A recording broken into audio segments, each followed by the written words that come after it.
mais resistente a elas, possa ser alcançado pela tua palavra aqui.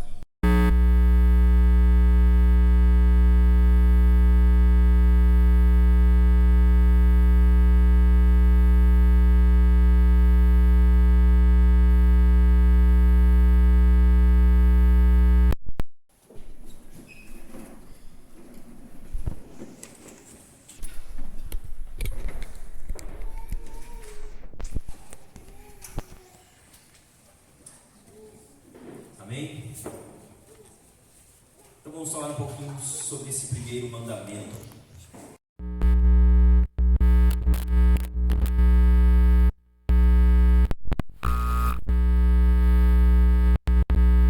Para que a nossa fé ela seja uma fé genuinamente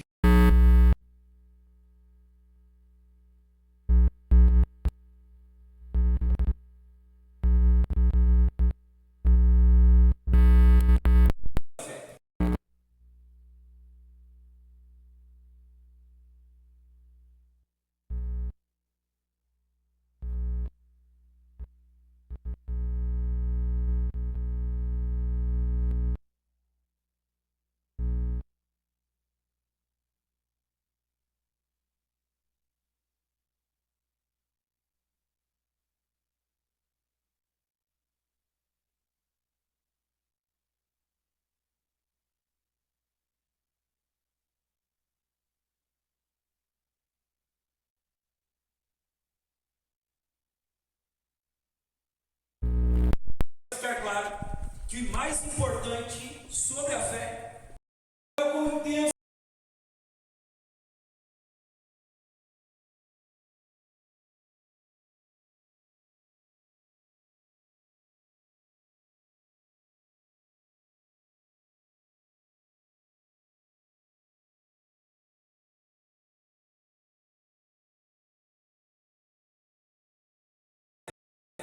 o que importa é se a fé está colocada na pessoa correta. Se a fé está sendo depositada em Deus. Muitas pessoas elas têm uma devoção sincera. De fato elas têm fé. De fato elas creem. Só que a devoção sincera delas é colocada ou na coisa ou na pessoa errada. Como Jesus adverte os discípulos: vocês são homens de pequena fé. E Jesus disse que a pequena fé deles faria com que, se eles pedissem para que um monte se transportasse e fosse lançado no mar,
é um demônio. Todos esses são demônios. Ainda que Deus chame eles de deuses, com um D minúsculo, de fato eles não são deuses. Na verdade não existe outro Deus. Existe apenas um Deus. Existe o Deus de Gênesis 1. No princípio criou Deus os céus e a terra. O texto é claro. Deus criou. Não um Deus entre muitos deuses.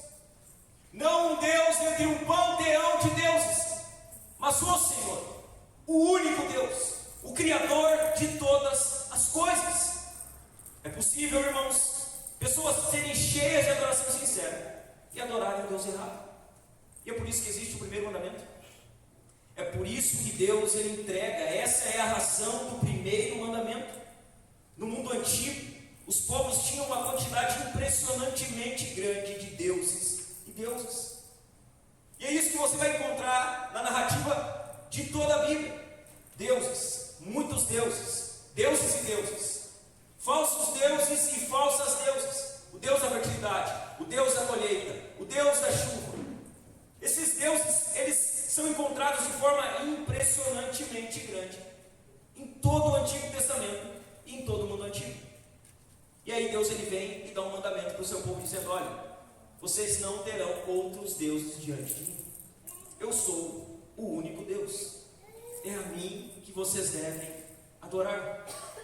Deus ele vem e dá um mandamento ao seu povo. E esse mandamento era o que diferenciava o povo de Deus de todas as outras nações. Qual era a diferença do povo de Deus para todos os povos que estavam à sua volta? O povo de Deus era o único povo que tinha apenas um Deus. Era o único povo que adorava apenas a um Senhor. Todas as nações, todos os povos vizinhos, eles tinham uma imensidão de deuses. Eles tinham deuses para cada estação do ano, deuses para cada circunstância específicas. Mas o povo de Deus não. O povo de Deus era um povo que foi chamado a adorar apenas a um Deus. E era isso que diferenciava o povo de Deus de todas as outras nações que estavam à sua volta. O povo de Deus tinha apenas um Deus que deveria ser adorado como o único Deus. Um Deus que deveria receber a exclusividade da adoração. E aí Deus, quando Ele vai dar os mandamentos, o primeiro mandamento que Deus dá é: vocês não devem ter outro Deus diante de mim. Ou vocês não devem ter outros deuses diante de mim. Esse mandamento não está aqui por acaso. Deus ele não pegou assim 10 mandamentos, vamos jogar para cima, e o que caiu primeiro caiu. Não. O primeiro mandamento, ele está no primeiro lugar, por uma causa específica, didática. Deus ele coloca o primeiro mandamento no primeiro lugar, com uma razão específica. Não é porque ele é melhor do que os outros 9 mandamentos. Mas o primeiro mandamento, ele é aquele que fundamenta os outros 10, os outros 9. Então Deus diz assim: você não terá outros deuses diante de mim. Quando esse mandamento é quebrado, todos os outros mandamentos, por consequência, são quebrados. Então veja bem, quando nós temos Deus diante de nós, o que nós não faremos? Não faremos imagem de escultura. Quando nós obedecemos o primeiro mandamento, de não ter outros deuses diante de nós, o que nós faremos? Nós não usaremos o nome do Senhor Deus em vão. Se nós obedecemos o primeiro mandamento, de não termos outros deuses diante de nós, nós cuidaremos de guardar o sábado para santificá-lo. Nós honraremos pai e mãe, não mataremos, não roubaremos, não adulteraremos, não levantaremos falso testemunho e não cobiçaremos. Quando uma dessas coisas acontece, significa que o primeiro mandamento foi quebrado. Algo foi colocado no lugar de Deus. Algo recebeu a adoração que era exclusiva de Deus. E por isso o primeiro mandamento, ele está nessa posição. Ele é o fundamento para todos os outros mandamentos. Ele é aquele que fundamenta todos os outros mandamentos. A quebra do primeiro mandamento é sucessivamente a quebra de alguns ou de todos os outros 9 mandamentos. Por isso o primeiro mandamento começa com Deus pedindo para que o seu povo não tivesse outros deuses diante dele. O primeiro mandamento, meus irmãos, ele não apenas nos apresenta a nossa primeira obrigação como seres humanos. Ele vai além disso. Ele lança o alicerce para todas as nossas outras obrigações morais. A pergunta que fica é: como nós guardamos o primeiro mandamento? De que modo nós guardamos o primeiro mandamento? É sobre isso que nós vamos falar hoje. Deus nos dá um primeiro mandamento: não tenham outros deuses diante de mim. Como nós guardamos esse mandamento de modo prático? Como nós fazemos para não quebrar o mandamento número 1? O primeiro mandamento. De que modo prático podemos guardar o primeiro mandamento, anote aí. Primeiro modo que você guarda o primeiro mandamento: adore exclusivamente a Deus. Como o primeiro mandamento é guardado, como o primeiro mandamento não é quebrado, quando nós adoramos a Deus exclusivamente. Quando Deus é o alvo exclusivo da nossa adoração, quando Deus é o alvo exclusivo da nossa vida. O primeiro mandamento, ele está baseado no que Deus fez pelos israelitas. E o que Deus havia feito? Deus havia tirado eles do Egito, Deus havia salvado eles, resgatado eles, libertado eles. E aí nos versos 1 e 2 Deus diz: então Deus falou todas essas palavras: eu sou o Senhor, seu Deus, que o tirei da terra do Egito, da casa da servidão. O Deus que havia tirado eles, salvado eles, libertado eles, perdoado o pecado deles, era um Deus que tinha direito de reivindicação. Deus tinha autoridade sobre aquele povo. E quando Deus relembra de onde tirou o povo de Israel, era como se Deus estivesse dizendo mais ou menos assim. Vocês se lembram do cajado? Lembram? O cajado que, quando Arão jogou o cajado, ele se transformou em uma serpente. E que depois, quando Arão pegou o cajado, ele voltou a ser cajado. Vocês lembram disso? Quando Deus reivindica a adoração e a autoridade sobre eles, era como se Deus estivesse dizendo para eles: vocês se lembram das pragas? Vocês se lembram que eu enviei pragas no Egito? Era como se Deus estivesse dizendo para eles: vocês se lembram do Mar Vermelho? Que o Mar Vermelho abriu, vocês passaram a pé seco por aquele mar, e que quando os israelitas entraram dentro daquele mar se fechou e todos eles morreram. Deus estava aqui relembrando eles daquilo que Deus havia feito. Veja bem, era como se Deus estivesse perguntando para eles. Era como se Deus estivesse fazendo uma pergunta: por que vocês confiariam em qualquer um que se denomine Deus? Por quê? Sendo que eu fiz o que fiz por vocês, por que vocês confiariam em qualquer um que se denomine Deus? Ou por que vocês confiariam em si mesmos? Ou melhor, vocês não escaparam do Egito por meio de sua própria engenhosidade ou pela grande bondade de Faraó. Eu carreguei vocês sobre asas de águia, derrotei os poderosos do Egito. Vocês podem confiar em mim. É isso que Deus está dizendo: não tenham outros deuses diante de mim. Vocês podem confiar em mim. Eu sou Deus. Eu sou o Deus que tirei vocês do Egito. Eu sou o Deus que enviei pragas no Egito, que abriu o mar, que fechei o mar. Vocês não precisam confiar em outros deuses. Vocês não precisam confiar nem em si mesmos. Vocês não saíram do Egito por acaso. Eu tirei vocês de lá. Foi a minha bondade, não foi a bondade de Faraó. Foi a minha mão, não foi a mão de Faraó. O primeiro mandamento, ele nos chama a confiar em Deus, irmãos. A nós colocarmos a nossa confiança em Deus. O sincretismo, ele era um problema constante em Israel. Deus dá um mandamento porque Israel estava rodeado de povos pagãos ou pagães. A terra a qual eles iriam entrar era uma terra muito boa, era uma terra abençoada. Mas Deus deixa claro que lá havia povos que se curvavam a outros deuses, que adoravam a outros deuses, que serviam a outros deuses. O povo de Israel era um povo que estava rodeado de sincretismo. E esse era o problema deles. Eles eram um povo sincrético. O sincretismo, essa adoração a muitos deuses, a deuses que podem ser vistos, a deuses que podem ser apalpados, o sincretismo era um problema constante em Israel. O povo de Deus, ele era continuamente tentado a fazer de sua fé uma religião do tipo E. Preste atenção aqui.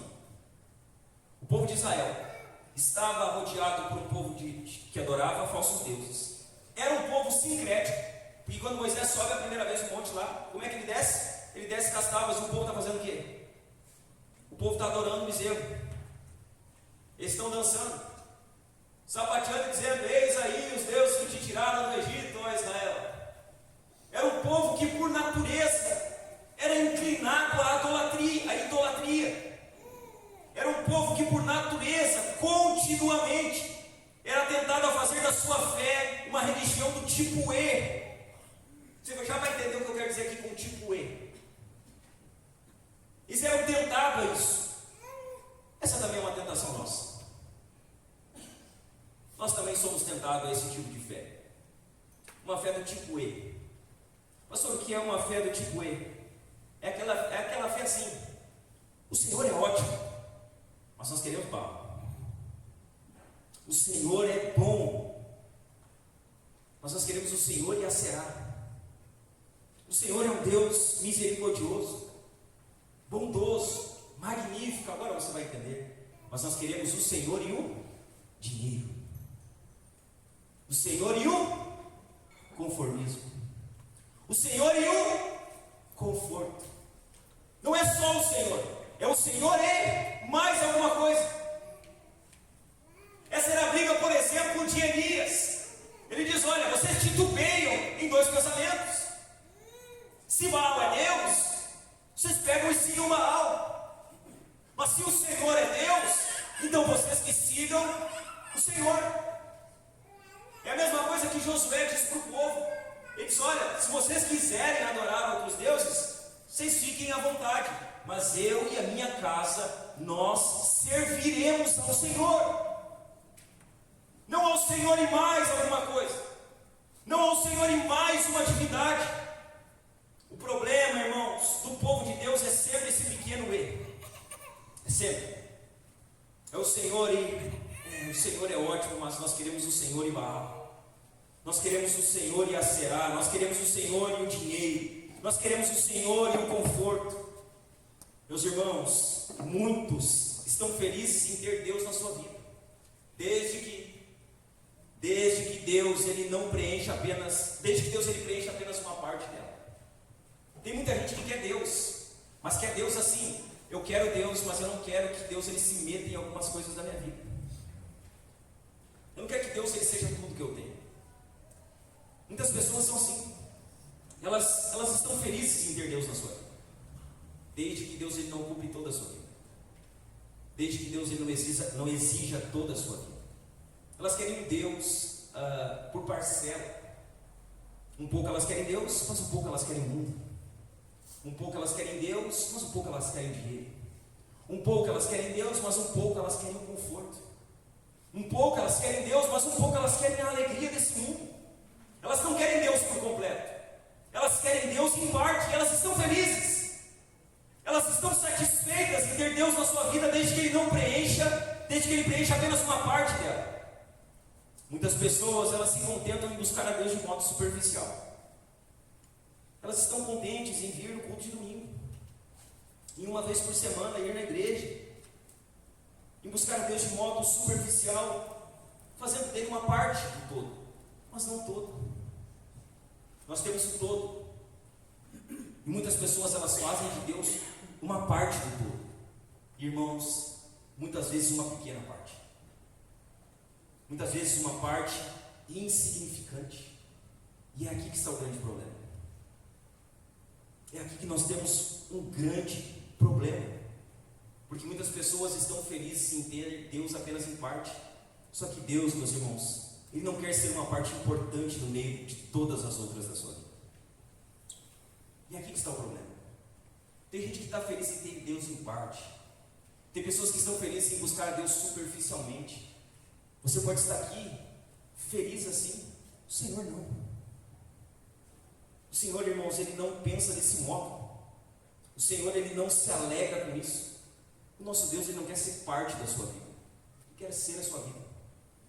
Ou Deus é tudo na sua vida, meu irmão, ou Ele não é nada. Ou a sua vida ela é toda de Deus, ou ela não é nada. Ou você quer a Deus na sua vida, ou na verdade você não quer, e está enganando a si mesmo. Deus ele não quer ser uma parte importante, não, aqui a minha vida, essa parte importante da minha vida é de Deus. Não, mas e os outros 80%? Não, os outros 80% eu administro. Eu faço o que eu quero, eu ando como eu quero, eu penso como eu quero, eu vivo como eu quero. Eu busco a Deus superficialmente. Deus ele não quer ser uma parte importante no meio de todas as outras da sua vida. Meus irmãos, Deus não pode ser adorado adequadamente se Ele é adorado junto de outros. Deus, Ele não pode ser adorado de modo correto se o seu coração está cheio de falsos deuses. Se a adoração a Deus é compartilhada com os ídolos do seu coração. Deus, Ele não pode ser adorado de modo adequado se você adora a Deus e ao dinheiro. Deus não pode ser adorado de modo adequado se você adora a Deus e o conforto, se você adora a Deus e a si mesmo. Na verdade, se nós adoramos a Deus e mais alguma coisa, Deus não está sendo adorado. Deus, Ele é só mais uma pequena parte da nossa vida. Ele não pode ser adorado adequadamente se Ele é adorado junto com outros. O primeiro mandamento deixa claro o tipo de relacionamento que Deus espera do seu povo. Sabe o que o primeiro mandamento está deixando claro? Deus, Ele quer se relacionar com o seu povo. Só que quem determina esse relacionamento não é o seu povo, é Deus. Não é que eu adoro a Deus do meu jeito, não. Não é que eu busco a Deus do meu jeito, não.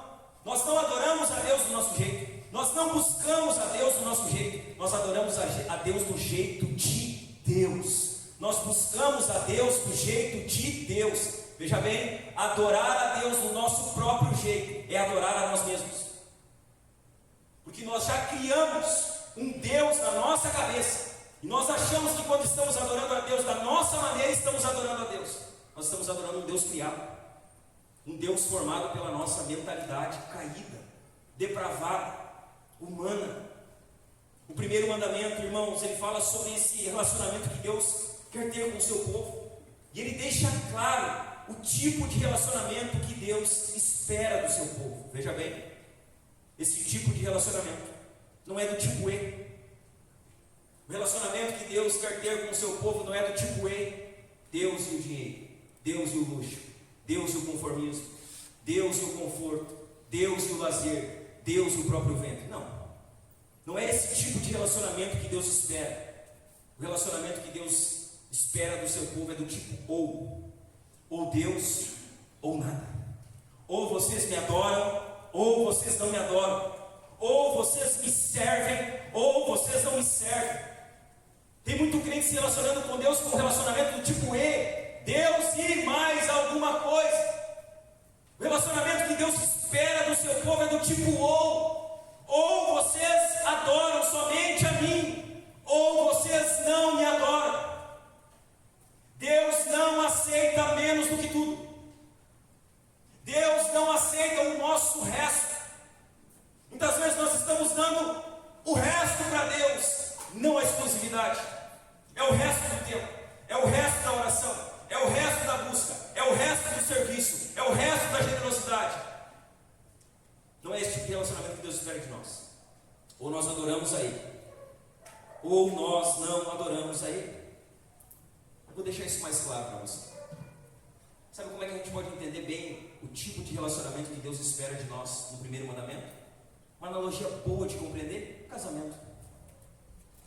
O casamento é uma boa analogia para que a gente compreenda o tipo de relacionamento que Deus espera do seu povo no primeiro mandamento. Vamos lá? Vamos só fazer uma ilustração aqui para que você entenda.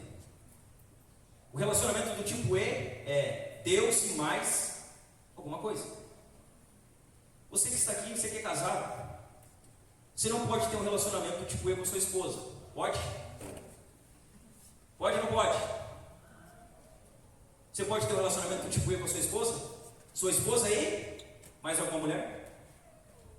Sua esposa aí, outra companheira? Você não pode ter um relacionamento do tipo E com sua esposa. Pelo menos não por muito tempo. Alguns até tentam, né? Ter a mulher e mais. Daqui a pouco está errado. Não tem problema. Mas a grande verdade é que não podemos ter um relacionamento com o nosso cônjuge do tipo E. Suponha, pensa comigo. Suponha que o marido chegue em casa, determinado dia, ele diga: querida, que bom ver você. Eu quero me apresentar aqui, meu amor, uma pessoa muito especial para mim. Se coloque aí, pense comigo. Não me interprete mal. Você também é muito especial para mim. Mas acontece que eu conheci outra pessoa.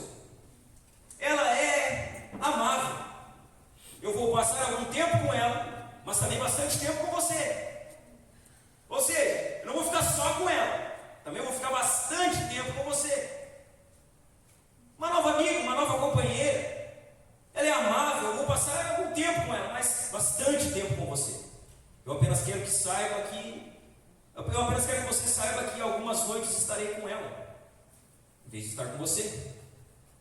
Acredito que vocês duas se darão bem. Serão grandes amigas. Ambas serão muito importantes para mim. Imagina, o marido chegando em casa falando isso para a esposa: olha, meu amor, arrumei uma outra companheira. Ela é muito amável, querida. Vocês vão se dar bem, vai dar tudo certo. Vai ter dias que eu vou ficar com ela, mas muitos dias eu vou ficar com você. Ela é amável. Meu amor, eu amo você e eu amo ela. Relacionamento do tipo E. É você e mais ela. A pergunta que fica é: o que a esposa diria nessa situação? Qual seria a resposta da esposa se o marido chegasse propondo para ela um relacionamento do tipo E? Será que ela responderia assim: que ótimo, meu amor, você é um marido maravilhoso, estou honrada e ainda fazer parte da sua vida. Olha só como você me ama. Você vai ficar com ela, mas a maior parte do tempo você vai ficar comigo. Estou honrada disso. Eu fico honrada com isso, meu amor. Será que ela responderia assim? Dificilmente. Que mulher responderia assim? Nenhuma. A esposa certamente diria para o marido: ou é ela, ou é eu. Ou você fica com ela, ou você fica comigo. Decida-se. A esposa proporia ou uma ou outra. E se a esposa dissesse isso com grande paixão, alguém pensaria que ela estaria sendo cruel, orgulhosa, injusta, intolerante? Será que a mulher estaria sendo cruel com o marido, dizendo: olha, você tem que escolher ou eu ou ela? Que mulher mais cruel, que mulher mais maldosa, que esposa mais injusta, intolerante. Ela está pedindo para que eu decida entre ela e entre outra mulher. Será que uma esposa seria injusta se agisse assim? Sim ou não? Não. Será que ela estaria sendo cruel em exigir exclusividade no relacionamento? Sim ou não? Não. Ela tem direito de ficar com ciúmes. Ela tem direito de não aceitar compartilhar o seu marido com outra mulher. E o que deveria nos preocupar é se uma mulher aceitasse isso de boca fechada. Se ela não se irasse, se ela não se indignasse com tal situação. Veja bem, alguns relacionamentos, eles são do tipo O e outros do tipo E. O casamento, ele é um relacionamento do tipo O. Ou você fica comigo e me dá exclusividade, ou você fica com outro. Isso não é sobre casamento. Isso é sobre o nosso relacionamento com Deus. Nós achamos um absurdo falar sobre um homem que propõe para sua esposa ter outra mulher. Nós achamos que isso é um absurdo. Por que nós não vemos o mesmo absurdo quando nós achamos que podemos dividir o nosso relacionamento entre Deus e outros deuses? O relacionamento conjugal é um relacionamento exclusivo. O casamento é um relacionamento que exige a renúncia de todos os outros.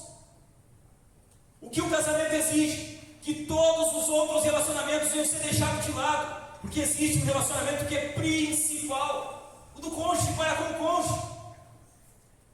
O relacionamento com Deus também é assim.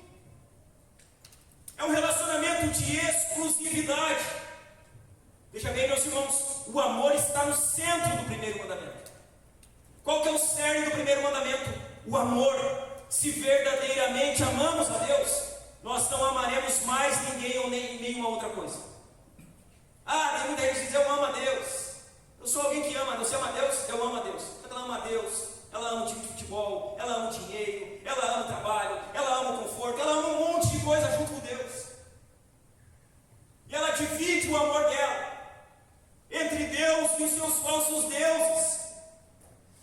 Meus irmãos, não amaremos ninguém ou coisa alguma que amamos a Deus se de fato nós o amamos? Se nós amamos Deus de fato, sabe qual é a verdade? Que o nosso amor ele não vai ser comparado a nada e a nenhuma outra coisa com o amor que nós devotamos a Deus. O amor, irmãos, ao Senhor ele é tão importante que em Israel existia o Shema, que era uma repetição, era como se fosse uma oração que os israelitas faziam todos os dias. O que o Shema dizia? Deuteronômio, capítulo 6, os versos 4 e 5.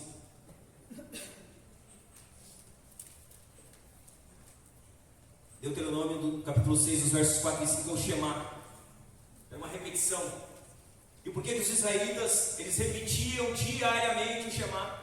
Para que eles se lembrassem que a vida deles, que o amor deles deveria ser devotado exclusivamente a Deus.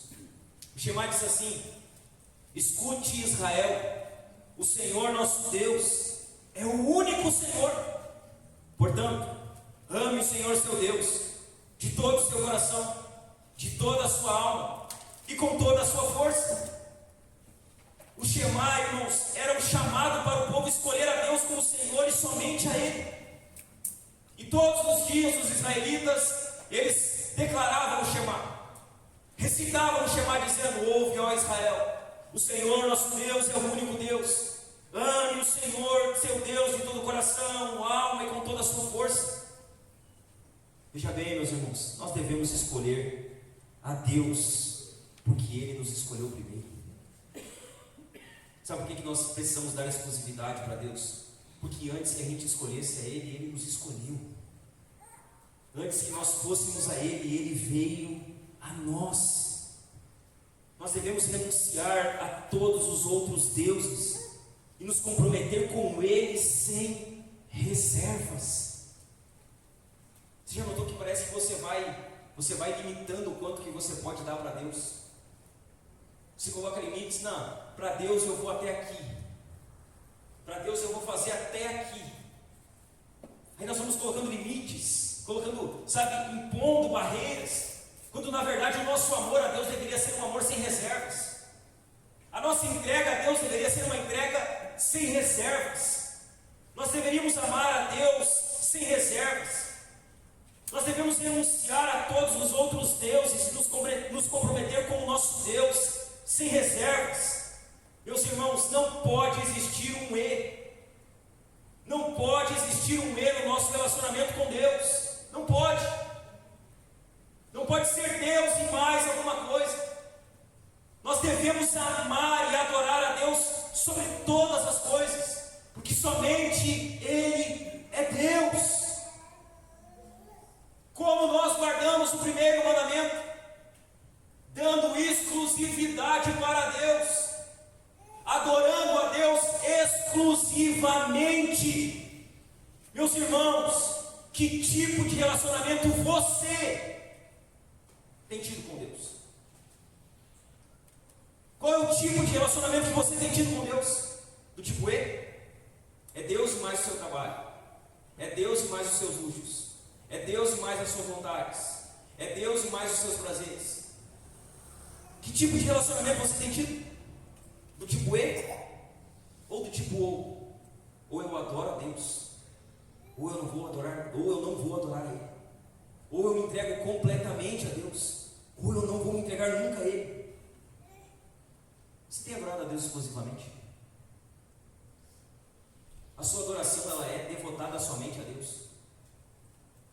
Você adora a Deus exclusivamente? A sua adoração a Deus, ela não está compartilhada com outras coisas?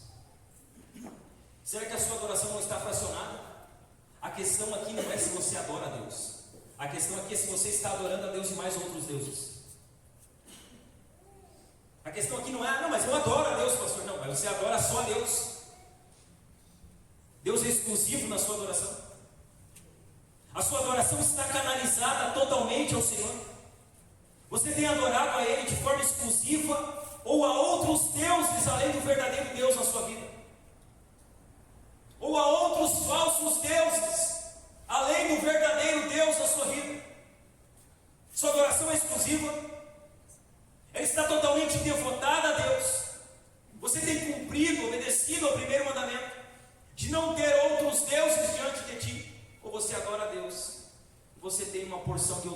Jesus guardado no sótão do seu coração? Você tem adorado a Deus com exclusividade? Ou a outros deuses além do verdadeiro Deus na sua vida? Como nós obedecemos o primeiro mandamento? Em primeiro lugar, adorando exclusivamente a Deus. Em segundo lugar, como obedecemos ao primeiro mandamento? Além de adorar a Deus exclusivamente, afaste-se da idolatria. Afaste-se. Se não nos afastarmos da idolatria, nós acabaremos ou adorando a Deus de forma compartilhada, ou não adorando ao verdadeiro Deus. Como nós obedecemos ao primeiro mandamento? Em segundo lugar, afaste-se da idolatria. O Catecismo de Heidelberg, ele vai definir idolatria. E olha como ele define idolatria. Idolatria é ter ou inventar algo em que se confia no lugar ou ao lado do único Deus verdadeiro, o qual se revelou na sua palavra. O que é idolatria? É ter ou inventar algo em que se confia no lugar ou ao lado do único Deus verdadeiro, o qual se revelou na sua palavra. Nós vamos pincelar a idolatria aqui. Nós vamos falar sobre idolatria no segundo mandamento no próximo domingo. Mas é bom que a gente esteja atento. Irmãos, nós seríamos tolos se pensássemos que não temos o mesmo tipo de inclinação que o antigo Israel teve para a idolatria. Porque é bem legal, né? Você vai ler o Antigo Testamento, aí você diz assim: que povo mais desobediente. Deus falava para eles não se dobrar para falso Deus, eles se dobravam. Que povo que parece que não ouvia Deus. Isaías está pregando para que eles não se dobrem, Jeremias está pregando para que eles não se dobrem. Deus está dizendo que vai levar eles para o cativeiro da Babilônia, porque eles estão se dobrando para os deuses da terra. Eles estão sacrificando os seus filhos. Eles estão adorando a falsa divindade. Que povo mais ignorante, né? Como é que pode que Deus falava e eles não se dobravam e não entendiam? A gente acha que é diferente deles. A gente acha que é melhor que os israelitas. A gente diz: como é que pode que Deus abriu o mar e eles murmuravam? Como é que pode que Deus fazia chover pão e eles reclamavam? Como é que pode que Deus dava carne para eles até sair pelo nariz e eles reclamavam? A gente acha que é diferente deles. A gente acha que está no nível acima deles. A gente muitas vezes está cego para os nossos próprios pecados. Muitas vezes nós não estamos enxergando quem de fato somos. Nós somos tolos, irmãos, se nós achamos que essa mesma inclinação dos israelitas à idolatria não é uma inclinação que nós temos. Da mesma maneira que eles tinham um coração depravado por conta do pecado que entrou no mundo, o mesmo coração nós temos. As inclinações para a idolatria de Israel são as mesmas inclinações do nosso coração. Veja bem, há uma capacidade em nós, resultante da queda, de transformar tudo em um ídolo. Tudo. Veja bem, tudo pode ser um ídolo. E como diz Tim Keller no livro Deuses Falsos, a grande verdade é que tudo é um ídolo. Nós temos um coração depravado com uma capacidade singular de pegar coisas boas e transformar elas em ídolos, de pegar bênçãos de Deus e transformar elas em ídolos, de pegar coisas que Deus deu para nos abençoar e transformar isso em um ídolo. Quantas pessoas não são abençoadas por Deus e transformam a bênção em Deus? Quantas pessoas não são abençoadas por Deus e fazem da bênção um ídolo?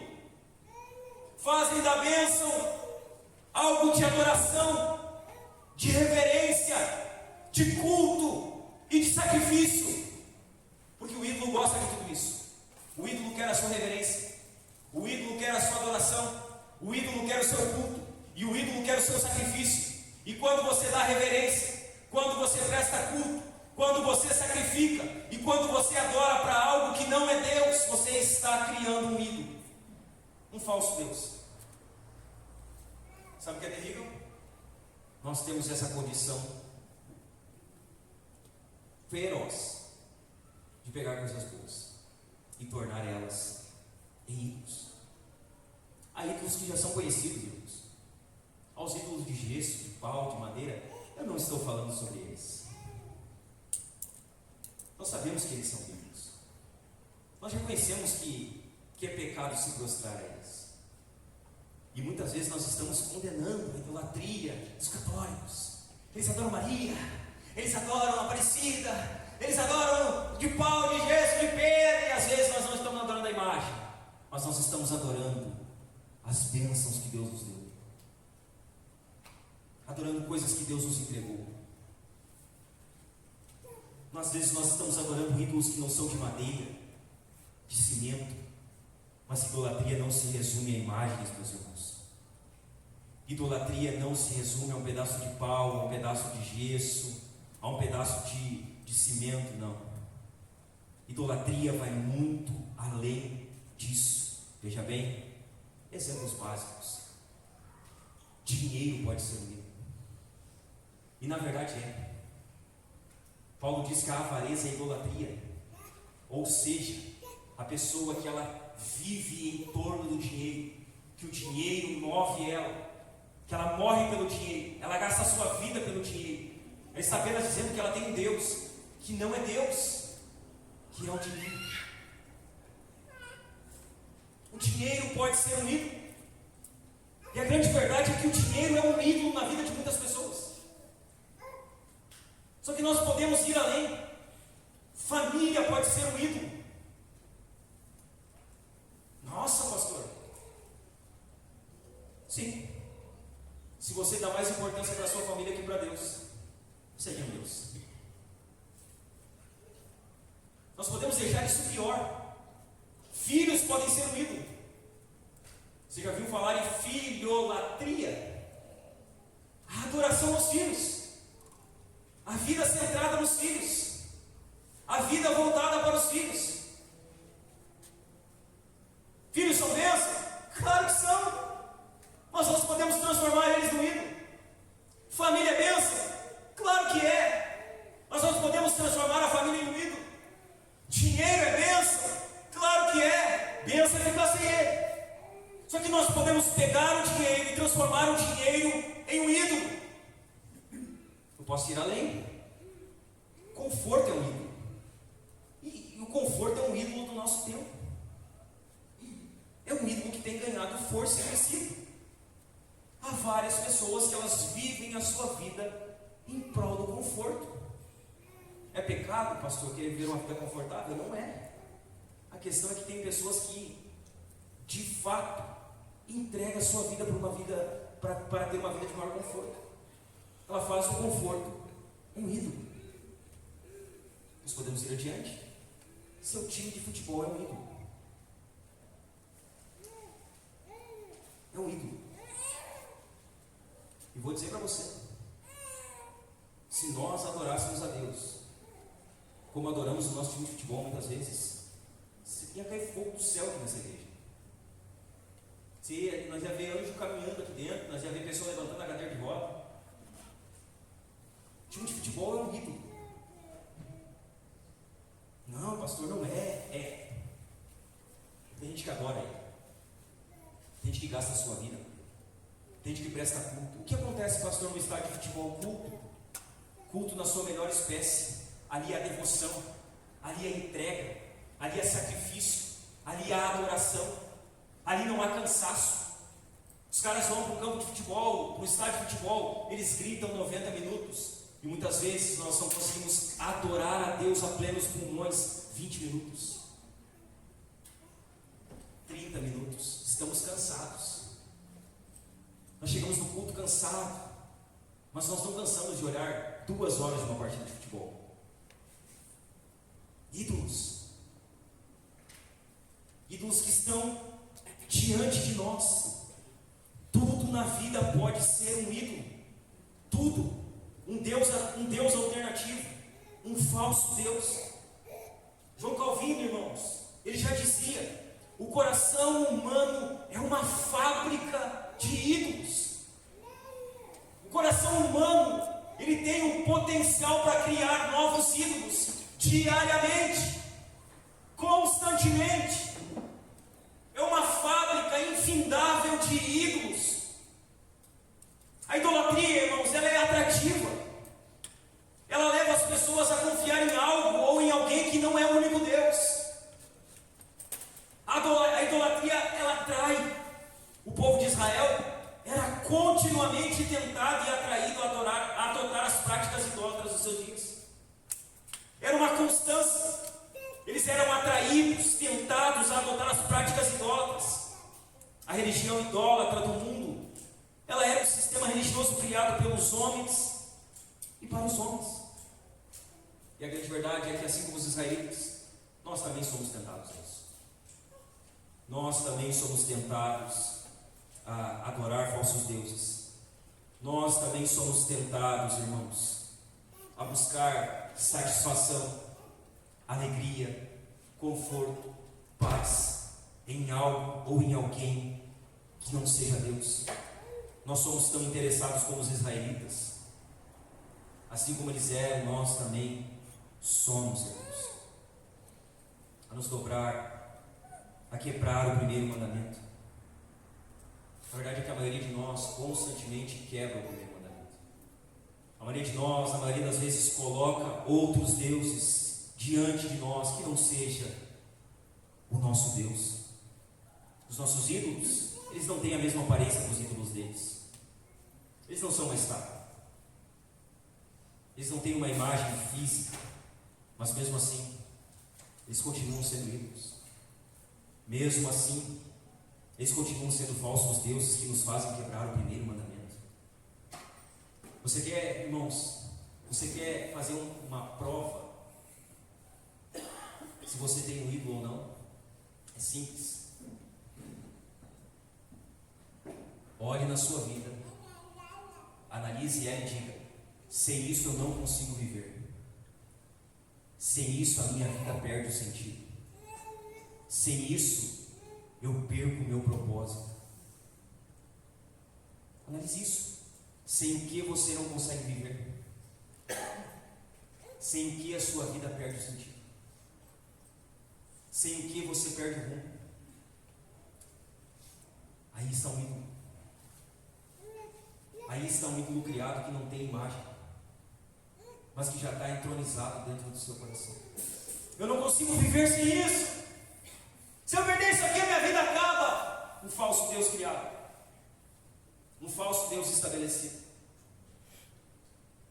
algo que está roubando a adoração que deveria ser exclusivamente de Deus. Tudo que nos controla é o nosso Senhor. O que controla a nossa vida é aquilo que de fato é o nosso Senhor. Nós somos controlados pelo Senhor da nossa vida.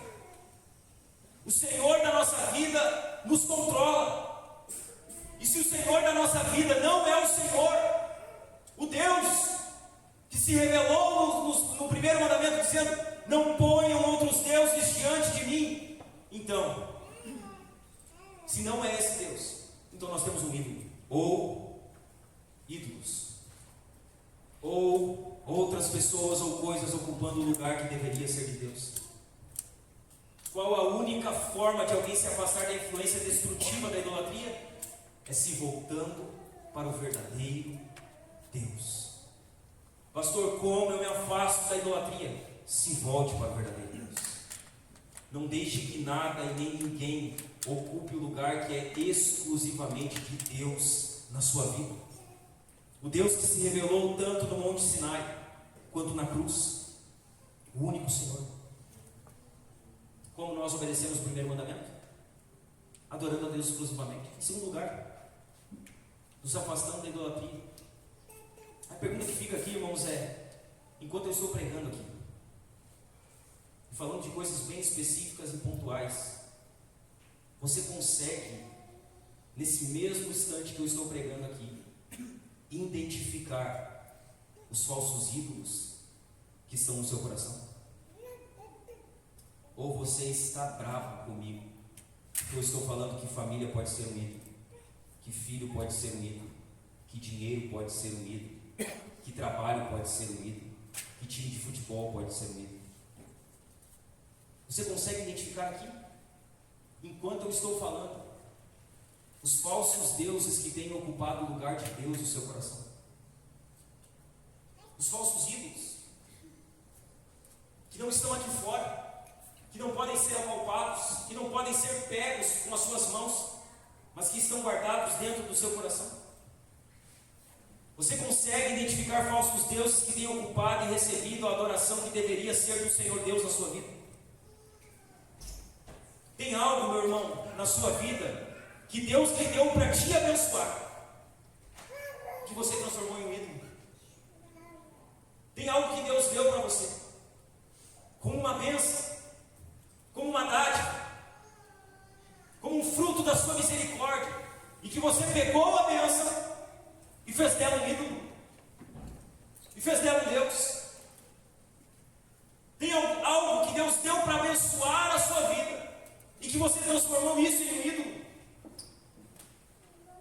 Uma outra pergunta: o que é mais importante na sua vida do que Deus?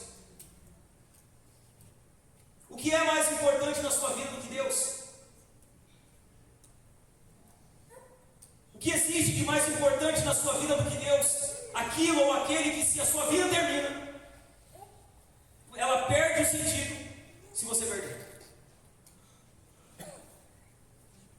O que tem ocupado o seu coração? O que faz a sua vida perder o sentido? Aquilo que você olha e diz: olha, se a vida dessa pessoa terminar, ou se eu perder isso, ou se isso escorregar pela minha mão, então a minha vida perdeu totalmente o sentido. Quando você olha e você diz: é isso aqui, você identificou Deus, o falso Deus que você tem agora. Todas as vezes que você identifica aquilo na sua vida que é mais importante do que Deus, ou aquilo ou aquele na sua vida que se a sua vida termina, ela vai perder o sentido, aí está um ídolo que precisa desocupar o lugar que deve ser somente do Senhor na sua vida. Como nós obedecemos o primeiro mandamento? Nos afastando da idolatria. Terceiro lugar, como nós obedecemos ao primeiro mandamento? Em primeiro lugar, adorando exclusivamente a Deus. Em segundo lugar, nos afastando da idolatria. Em terceiro lugar, como nós obedecemos ao primeiro mandamento? Voltando-se unicamente para Cristo. Aonde o primeiro mandamento é obedecido plenamente? Em Cristo. Quando nós nos voltamos unicamente para Cristo. Como nós veremos, irmãos, ao longo da série, tanto o primeiro mandamento quanto os demais, eles são transformados por Cristo, ou eles são transpostos por Cristo. Nós vamos ver isso mandamento a mandamento. Esses mandamentos continuam se aplicando a nós, mas há uma mudança no modo em como são aplicados e como lhe obedecemos. No primeiro mandamento, nesse primeiro mandamento, podemos pensar em relação a Cristo como uma história de dois montes. No primeiro monte, Deus desce no Sinai, e Ele vai dizer lá no Sinai: eu sou o Senhor teu Deus, adorem a mim, exclusivamente. Mas há um segundo monte, e esse segundo monte, irmãos, depois de milênios, o mesmo Deus, Ele desce sobre esse monte, e Jesus está lá com os seus discípulos, e o mesmo Deus que disse: adorem a mim no monte Sinai, é o Deus que vai dizer: esse é o meu filho amado, ouçam a Ele, obedeçam a Ele, sigam a Ele. É surpreendente que o Deus que disse: adorem e ouçam a minha lei, agora Ele nos diga para ouvir o seu filho. Agora no segundo monte Ele diz: olha, ouçam meu filho, obedeçam a Ele. Após a encarnação de Jesus, o primeiro mandamento significa dedicar a Cristo a adoração que Ele merece. E por quê? Quero deixar aqui 4 textos que nos mostram o porquê nós precisamos adorar a Cristo e por que Ele merece a nossa adoração. Primeiro texto, 1 Timóteo, capítulo 2, verso 5, vai dizer assim: porque há um só Deus e um só mediador entre Deus e a humanidade, Cristo Jesus, homem. O segundo texto, Hebreus capítulo 1, verso 3, vai dizer assim: o Filho, que é o esplendor da glória de Deus, e a expressão exata do seu ser, sustentando todas as coisas pela sua palavra poderosa, depois de ter feito a purificação dos pecados, assentou-se à direita da majestade nas alturas. O terceiro texto do porquê nós devemos adorar a Cristo e do porquê Ele merece a nossa adoração é Filipenses capítulo 2, versos 10 e 11, que diz assim: para que ao nome de Jesus se dobre todo o joelho, nos céus, na terra e debaixo da terra, e toda língua confesse que Jesus Cristo é o Senhor, para a glória de Deus Pai. E um quarto texto, ele está em João, capítulo 14, dos versos 7 a 9, em que o próprio Cristo ele vai dizer assim: se vocês me conhecem, conhecerão também o meu Pai, e desde agora vocês o conhecem e têm visto. Filipe disse a Jesus: Senhor, mostre-nos o Pai, e isso nos basta. Jesus respondeu: há tanto tempo estou com vocês, Filipe, e você ainda não me conhece? Quem vê a mim, vê o Pai. Como é que você diz: mostre-nos o Pai? Como nós cumprimos e obedecemos o primeiro mandamento? Nos voltando para Cristo, dando a adoração que Cristo merece, voltando-se unicamente para Cristo. Em outras palavras, Jesus estava dizendo aqui em João 14, versos 7 a 9: se vocês me conhecem, vocês conhecem a Deus. É isso que Jesus está dizendo. Vocês me conhecem? Vocês conhecem a Deus. E se vocês me seguem, me amam e me adoram, vocês estão fazendo isso para Deus, porque eu sou Deus. Eu e o Pai somos um. É isso que Jesus estava dizendo para eles. Quando vocês me veem, sabe o que vocês estão vendo? Vocês estão vendo Deus em carne. Vocês estão vendo o Verbo que se fez carne. Vocês estão vendo o próprio Deus. O Filho é a imagem exata do seu ser.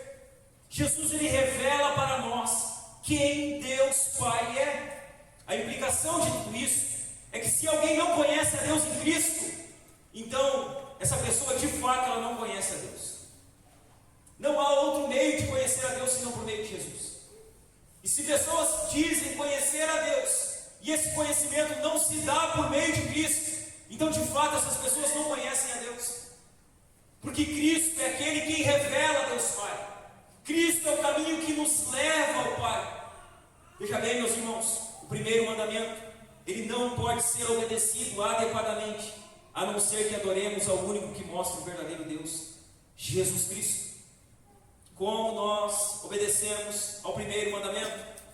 Adorando exclusivamente a Deus, nos afastando da idolatria, nos voltando unicamente para Cristo. Há um quarto ponto que eu quero trazer aqui, que são 4 coisas que Deus exige de nós no primeiro mandamento. Ok, como eu guardo o primeiro mandamento? Me afasto, adoro exclusivamente a Deus, me afasto da idolatria, me volto unicamente para Jesus Cristo. Mas há um quarto ponto: o que Deus exige de nós no primeiro mandamento? Quais são as exigências de Deus para nós, seu povo, no primeiro mandamento? 4 exigências que Deus nos faz no primeiro mandamento. A primeira delas, no primeiro mandamento, Deus exige de nós a adoração. Sabe o que Deus está exigindo aqui no primeiro mandamento? Quando Ele diz: não tenham outros deuses diante de mim? A adoração. Vocês devem me adorar. E o que é adoração aqui? É uma obediência espiritual da consciência. É agir sabendo que é preciso obedecer a Deus. E obedecer a Ele, porque Ele é o seu Deus. Adoração aqui é veneração. É prestar culto. É cultuar a Deus. Qual a primeira exigência que Deus faz no primeiro mandamento? Ele exige de nós adoração. Veja bem, meus irmãos, olhe para mim. Quem você mais elogia na sua vida?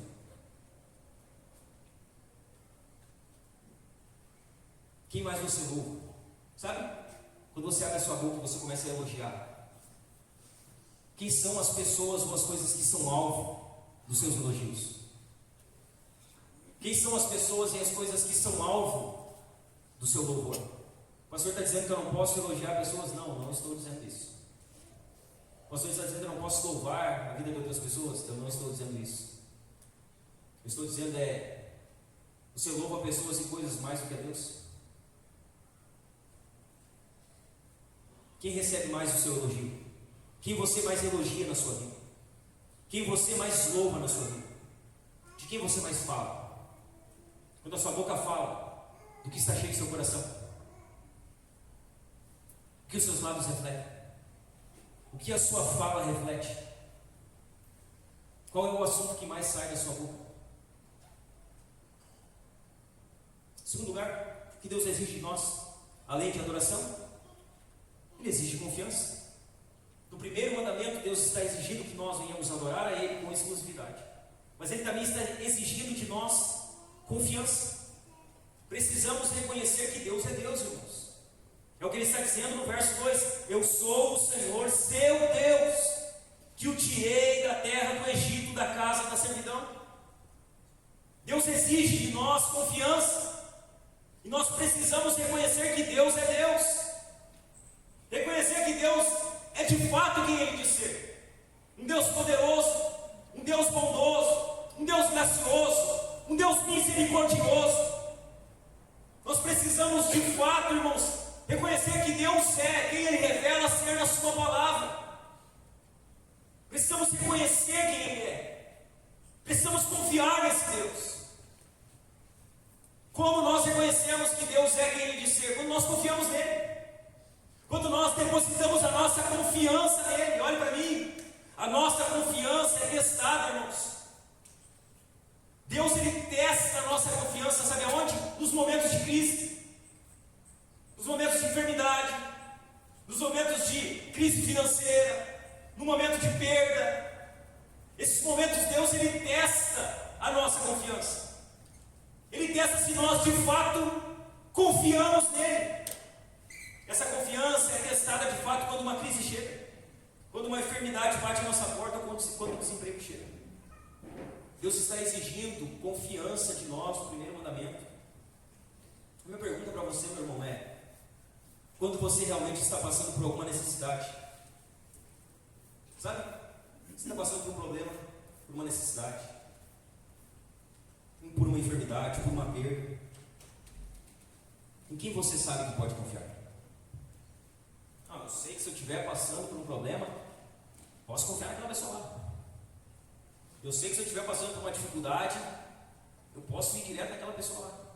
É da minha confiança. A questão é: você busca primeiro a pessoa da sua confiança? Ou você busca primeiro Deus? Quando a enfermidade chega, você busca primeiro o médico? Ou primeiro você ora? Não, mas é que Deus deu os médicos. Sim, Ele deu os médicos. E ninguém aqui está condenando a busca pelo médico e pela medicina. A questão é: quando você está enfermo, quando seus filhos estão enfermos em casa, você pega ele, dá uma fé, bota dentro do carro e leva para o hospital. Você bota a mão na cabeça. Diz: Senhor, em nome de Jesus, repreenda essa fé, essa enfermidade, Senhor.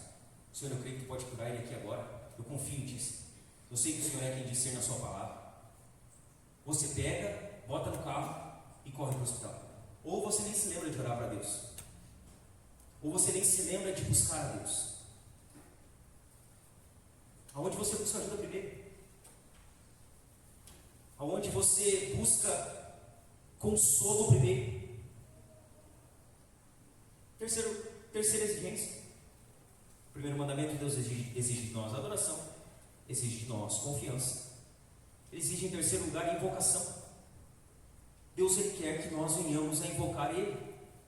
Quando Ele diz que não devemos ter outros deuses diante dEle, Ele está dizendo: me busquem, me invoquem, clamem a mim.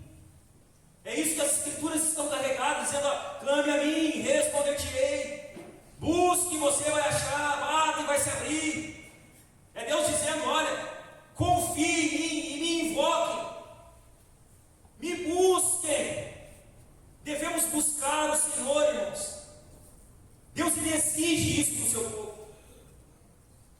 Deus, Ele quer que o seu povo deseje mais dEle, busque mais da presença dEle. Invoque o nome dele. Invoque a sua presença. Invoque as suas promessas. Não temos outros deuses. Nós temos um Deus, um Senhor. E esse Deus e Senhor, Ele quer ser invocado pelo seu povo. Ele quer ouvir o clamor, e os clamores e a invocação do seu povo. Veja bem, meus irmãos, você invoca o nome de Deus em primeiro lugar. Você invoca o nome dele. Você busca a Deus, clama por Ele, chama Ele. No momento de angústia, como diz o salmista, o que você faz? Você clama ao Senhor, você busca o Senhor, você invoca o Senhor, você confia em Deus de tal modo que, independente da circunstância, você invoca Ele em primeiro lugar. Independente do que aconteça, independente de qual seja a situação, você confia em Deus de tal modo, de tal maneira, que independente do que esteja acontecendo, você vai e invoca Ele. Aonde você procura respostas? No Reels do Instagram? No vídeo do seu pregador favorito no YouTube? Ou no quarto? Com o joelho dobrado, com as mãos estendidas, buscando a resposta de Deus, o favor de Deus, a direção de Deus. Onde você procura por respostas? Para onde você se dirige na procura por propósito e alegria? Tem muita gente procurando propósito e alegria. Aonde você tem buscado isso? Aonde você busca satisfação para a sua vida? Aonde você busca alegria para a sua vida? Aonde você tem buscado propósito para a sua vida? Em Deus? Deus é aquele que você busca para ser satisfeito, para ser alegre, para encontrar propósito e direção para a sua vida? Ou você busca isso na comida? Tem gente que procura satisfação na comida. Tem gente que procura propósito e alegria no trabalho. Tem pessoas que estão procurando propósito e alegria na televisão, no celular. Eles estão lá, buscando satisfação, buscando propósito, buscando alegria. Aonde você tem buscado propósito e satisfação, meu irmão? Aonde você tem buscado alegria? Na comida, no trabalho, no dinheiro, no celular, na televisão? Ou no Deus do universo? Ou no Deus que pede para que a gente invoque o seu nome? Ou no Deus que diz que aquele que invocar o nome do Senhor será salvo? Aonde você tem buscado satisfação? A quarta exigência que Deus faz a nós, o primeiro mandamento, a primeira, Deus exige adoração. A segunda, Deus exige confiança. A terceira, Deus exige invocação. A quarta exigência que Deus faz no primeiro mandamento, Deus exige de nós gratidão. Ele exige de nós gratidão. Tudo que temos, irmãos, vem da mão bondosa do Senhor. Tudo que nós temos vem da mão bondosa do Senhor. E olha para mim, desde as coisas macro até as coisas micro, tudo. Não há nada que temos que não seja pela graça de Deus nas nossas vidas. Não há nada que nós temos que não seja por meio do Deus misericordioso e gracioso que nos concedeu. Não existe nada. Tudo que temos vem da mão bondosa do Senhor, desde as coisas macro, as coisas grandes. Um bom salário, uma boa casa, um bom carro, uma viagem, uma conta no banco cheia de dinheiro. Isso vem de Deus. Mas as coisas micro também vêm de Deus. Uma roupa, um bom sapato, comida na mesa, saúde. Nós somos muito bons para agradecer por coisas grandes. Quando algo extraordinário acontece na nossa vida, a primeira coisa que a gente diz é: foi Deus. Que Deus poderoso. Olha a porta que Deus abriu para mim. Olha o milagre que Deus fez na minha vida. Nós somos bons em agradecer por coisas grandes, mas péssimos em agradecer pelas coisas pequenas. Muitos de nós não conseguem nem sentar na mesa e fazer uma oração de 2 minutos agradecendo pelo alimento do dia. Come sem agradecer. Come sem dizer a Deus obrigado, Senhor. Foi a tua mão bondosa que colocou esse alimento na minha mesa. Não, mas fui eu que trabalhei. Sim, Senhor, foi a tua mão bondosa que me deu saúde para trabalhar. Não, mas é porque eu sou bom no que eu faço. Não, Senhor, foi a tua mão bondosa que me capacitou a fazer o que eu faço. É tudo Deus, irmãos. Na nossa vida é tudo Deus que faz. E muitas vezes nós não agradecemos a Deus. O primeiro mandamento está nos lembrando e exigindo isso de nós. Que nós sejamos gratos. Que nós venhamos aprender a agradecer pelas coisas grandes, mas também pelas coisas pequenas. Que tudo na nossa vida deve ser motivo de gratidão a Deus. Tudo. Em tudo nós temos que dar graças. O primeiro mandamento exige isso de nós. Que sejamos um povo grato. Você agradece a Deus pelos bons dias? Você agradece a Ele? Você é alguém grato pelos bons dias? E pelos bons dias, eu não estou falando pelos dias que Deus faz tudo aquilo que você sonhou. Os bons dias é aquele dia que você levanta da sua cama, escova os seus dentes, olha no espelho, se arruma, bota a sua roupa, vai para o seu trabalho, vai para o seu afazer, vai para a sua escola. Você trabalha o seu dia inteiro, volta para a sua casa, vivo, saudável. Seus filhos estão na sua casa, sua esposa e seu cônjuge estão na sua casa. Na sua mesa tem alimento para você comer. Você é grato por esses dias, porque esses são os bons dias. Nós achamos que bons dias são dias que acontecem coisas maravilhosas. Fora da curva, nós desaprendemos a viver o extraordinário no ordinário. Nós não conseguimos mais viver a vida ordinária, a vida comum, a vida onde nós nos alegramos com um pedaço de pão que tem na mesa, a vida que nós nos alegramos por ter café, a vida que nós nos alegramos que os nossos filhos estão ali na nossa volta. Nós perdemos a alegria nas coisas ordinárias, nas coisas simples da vida. Nós nos esquecemos de agradecer a Deus pelos bons dias, pelos dias simples. Você tem agradecido a Deus, irmão? Sido grato a Ele pela comida que você tem? Não, mas é que eu tenho comida. Você tem o que boa parte das pessoas do mundo não tem. Você é grato por isso? Você é grato pela roupa que você tem? Não, mas é que eu não tenho a roupa que eu queria. Não, mas você tem roupa. Você tem uma roupa.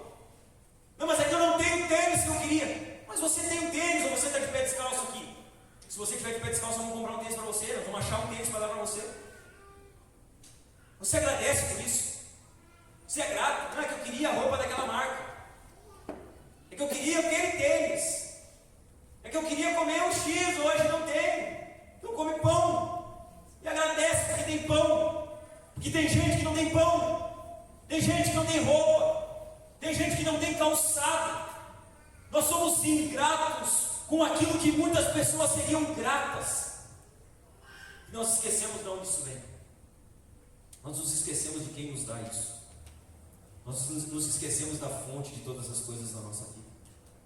Você tem sido grato, irmão, pela comida, pela roupa, pela natureza, pelo sol, pela chuva.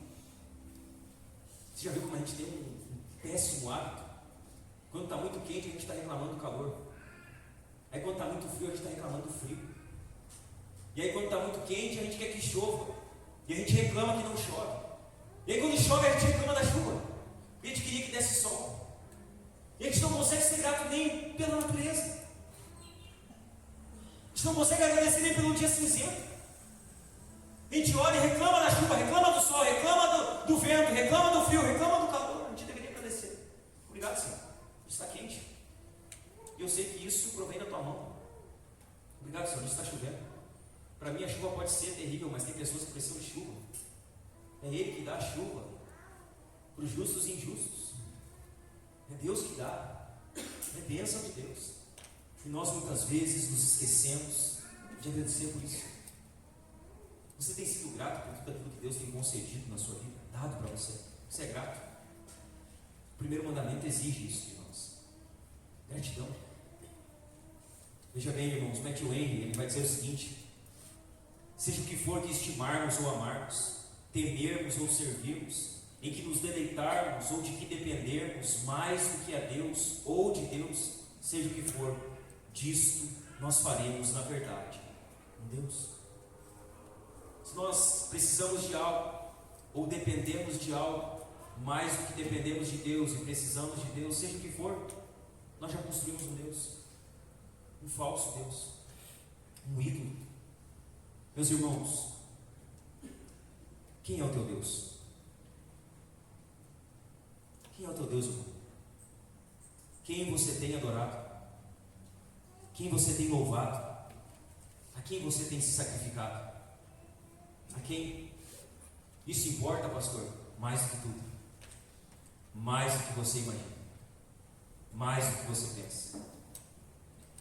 Quem você adora, quem você louva e a quem você tem sacrificado é de extrema importância. É mais importante do que você imagina. Na verdade, essa é a coisa mais importante da sua vida. A quem você tem colocado em primeiro lugar na sua vida.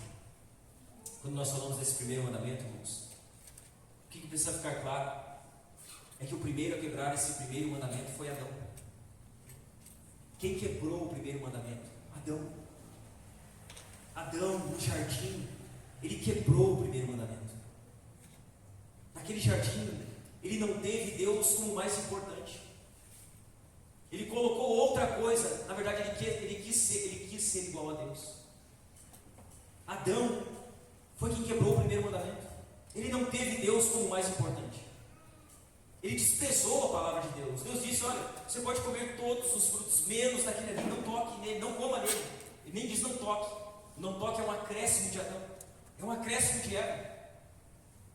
Deus havia dito: você pode comer de tudo, só não coma daquele lá. O que Adão faz? Adão desobedece a palavra de Deus. Ele desprezou a palavra de Deus. Junto com a sua esposa, ele comeu o fruto. E veja bem, quando Adão despreza a palavra de Deus, Adão está, por consequência, desprezando a Deus. Todas as vezes que nós desprezamos a palavra de Deus, o que está escrito, nós estamos desprezando o Deus dessa palavra. Adão quebrou o primeiro mandamento. Ele desobedeceu a palavra de Deus, comeu o fruto, por consequência desprezou o próprio Deus.